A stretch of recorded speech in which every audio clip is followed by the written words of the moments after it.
model is off, it's making a prediction of a much larger requirement of resources, we are looking at high costs in scenarios like that. But if the model is just doing the other way around, it's making predictions of too few ICU beds and ventilators, then we are losing lives, right? The hospital capacity will be overloaded and we may be losing lives.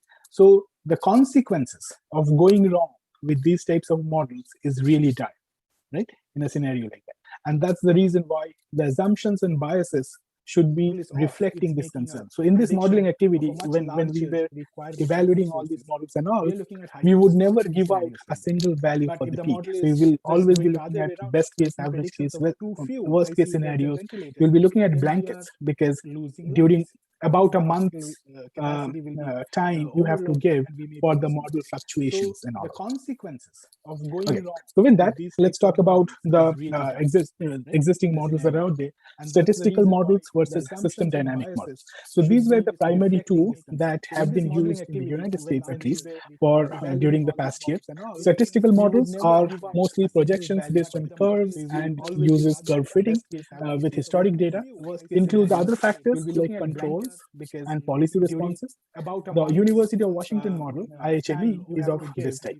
Systems dynamics models use differential equations or simulation-based studies, assumes an exponential growth in the number of infected, and it estimates the rate of spread and uses that parameter in making modeling decisions. So the University of Virginia and UPenn's CHIME models fall into this category. Now, how do you do a modeling evaluation of these three types of models?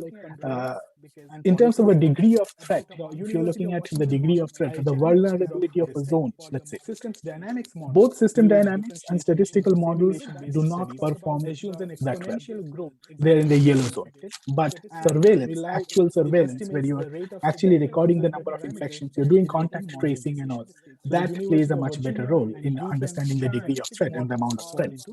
The rate of spread, if you're trying to identify the rate of spread, over there, systems dynamics models work a lot better than the statistical model. If you're looking at the extent of spread, how many people will get infected in this zone, right? Statistical models have not done so well in that scenario. Systems dynamics models are kind of okay. Timing of the peak, when will the peak happen, the maximum number of infections happen?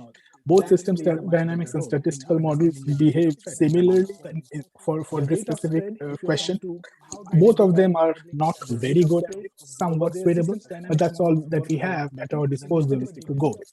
And of course, the severity as well, the severity level of the infection, even for that one, both system dynamics and statistical models do not work very well.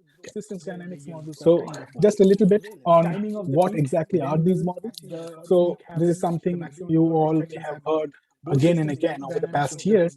So UPenn's CHIME uses a susceptible infected recovered model. It's a very simple model. You consider a population which is susceptible, like everybody is susceptible to the disease.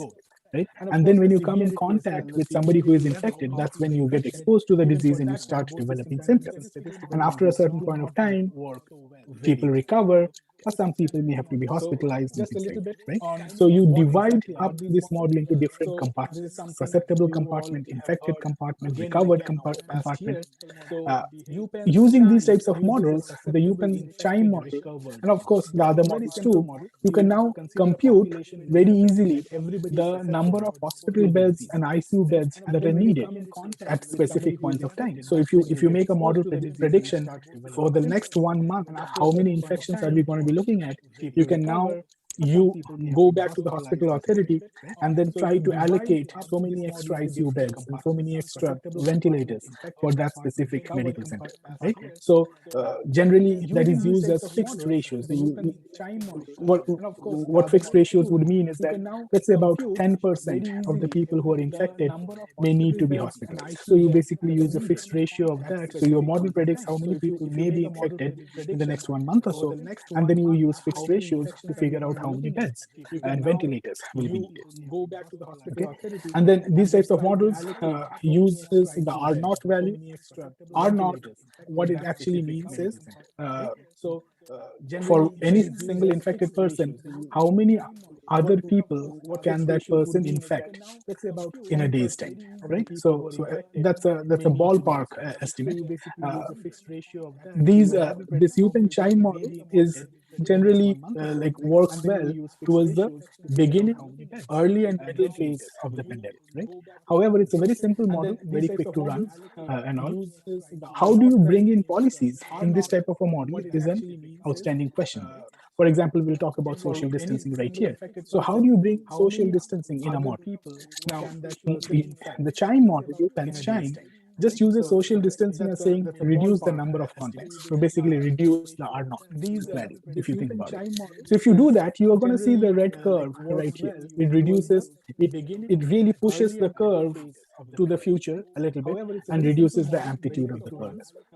However, social distancing can also be modeled as a certain segment of the, for example,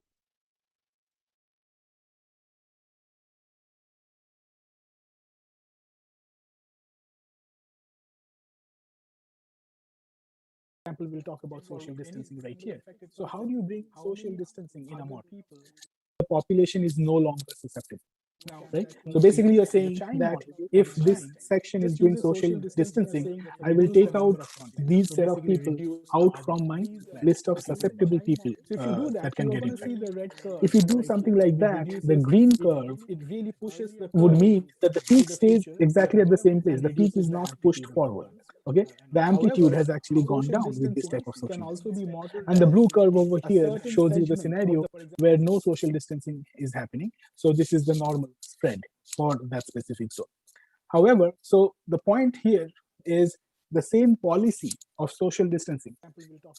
How you implement it inside your model plays a role in making these predictions, because you will see that the red curve and the green curve, they are predicting the peak infections at different points of time altogether.